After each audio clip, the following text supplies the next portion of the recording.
I'm going to be offering you some perspective on Reddit's Am I the Asshole series from my lens as a therapist turned personal development coach for over the past 30 years.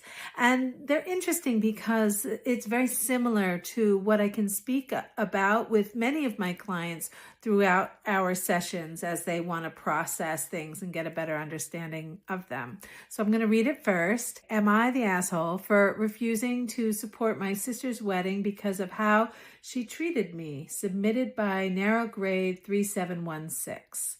So it says, I, a 27-year-old female, have an older sister, Rachel, who is a 29-year-old female, who has always been the golden child in our family. Growing up, she was a smart, pretty, and talented one, while I was always in her shadow. My parents compared us constantly, and no matter how hard I tried, I could never measure up to Rachel. She got the better grades, had the more impressive jobs, and always seemed to get whatever she wanted without much effort. Fast forward to now, Rachel is engaged and the entire family is obsessed with her wedding. She's marrying a guy I briefly dated in college. Let's call him Mark. We dated for about 3 months before he suddenly ghosted me. Ooh. A few weeks later, Rachel introduced him as her boyfriend. It was incredibly awkward, but she dismissed my feelings, saying, "It's not like you guys were serious." That sounds really painful.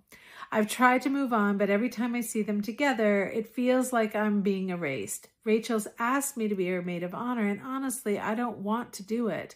I don't even want to go to the wedding. I told her as much, and she completely blew up, accusing me of being selfish and bitter. She said, "You're just jealous because I've always been more successful than you. Our parents are pressuring me to get over it and be there for her, but I don't feel like I owe her anything after years of being second best. Some of my friends agree that I should set boundaries and not let her walk all over me. Others think I'm petty and that this is just about old sibling rivalry. Honestly, I'm torn. Am I the asshole for refusing to support my sister's wedding because of how she treated me and the history with her fiance?" So I have a few thoughts. First of all, it's just so painful. Her experience is that her sister was shining so much. There was no room for Narrow Grade to shine in that situation. Clearly, their parents didn't do anything to help the situation and only made it worse by comparing the two. Having things come easily to her, though, Rachel, it's not her fault. She's not doing anything wrong by shining. Based on this letter, we don't know how Rachel handled that situation growing up. It's possible that she was unkind about doing so well in comparison to her sister. Certainly the parents were not helpful there. But the goal is never for somebody to dull themselves down in order to make room for somebody else to shine. The goal, certainly not to flaunt it, but not to dull it down. So Rachel has not done anything wrong for doing well in life, but it sounds like there's some unkindness along the way. And very directly related to the wedding itself, I mean, the fact that she ended up with somebody that Narrow Grade had dated herself, yucky. And the fact that she was ghosted at the end of that, double yucky. Ghosting is such a pet peeve of mine. I think it's awful treatment ever to anybody. And the fact that her sister wouldn't talk to her about it with some compassion. It sounds like she was really unkind when Narrow Grade was trying to talk it through with her. So that's where some work on her sister's part really would be ideal, if her sister would do it, to really speak to Narrow Grade from a place of compassion. Can't force anybody to do anything, so she may or she may not, but that's her work. And then the fact that, the fact that people are obsessed about weddings, I don't know, families get obsessed about weddings. It could be tamped down. I understand why it's annoying and it makes this whole situation more uncomfortable. But still, I don't think anybody's really doing something terribly wrong in that situation. But I do understand why it feels like more of the same. It continues to feel like Rachel is getting this star treatment and that Narrow Grade is constantly being put on the back burner.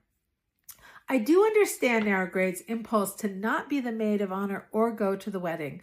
Here's my concern. The relationship will likely have ups and downs. They're still young, and over time, perhaps the relationship could get repaired and come to a more positive place. But when people don't show up for very important events within the span of somebody's lifetime, it's the kind of thing that people don't forget. As a therapist and coach, I have heard people many times speak to events where family members that didn't show up in the expected way or in the way that they would have valued, and it continues to be painful. It continues to be something that feels bad 20 years later, 30 years later. So that's my concern. There's no way of sort of undoing it if narrow grade doesn't go to the wedding. Now, a middle ground could be to go to the wedding but opt not to be the maid of honor. Who knows? That could be something that continues to be a sticking point over the years, maybe, but it's better than not going to the wedding at all. So maybe it's a place where there could be some wiggle room. So narrow grade mentioned that she doesn't feel she owes Rachel anything after years of being second best. Oh, this breaks my heart. And also, I really want narrow grade to work on this for herself. She is not second best. I get it. She grew up in this situation where that felt to be encouraged again and again. And we certainly value certain things in various cultures where we can get the message again and again that we're not measuring up.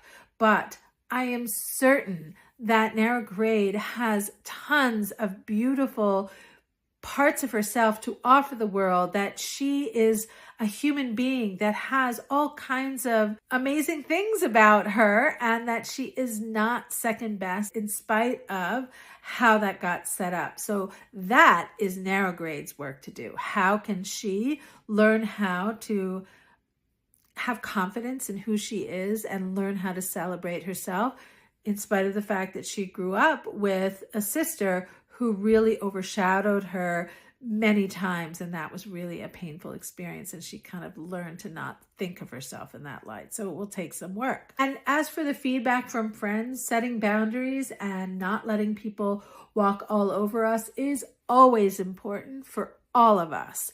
None of us should be allowing people to walk all over us. Of course, it's different when we're children. We have to learn how to do that. But as you start to recognize that you need some boundaries, to start to set them and to not allow yourself to be walked on is really important. And so that gives me a bit of a clue too, that there's probably other treatment from Rachel over the years. I know she said some really unkind things when they were fighting. That can always be a bit tricky because many of us say things that are much harsher than what we would say when we're not in the middle of a fight. But regardless, there's lots of unresolved wounds here. And so is narrow grade being petty? I don't think she's being petty. I think there's a lot of pain here. I recommend that she chooses carefully as she decides how she's going to proceed, but it does seem like there could be some very important, valuable work to be done on this relationship with the two sisters.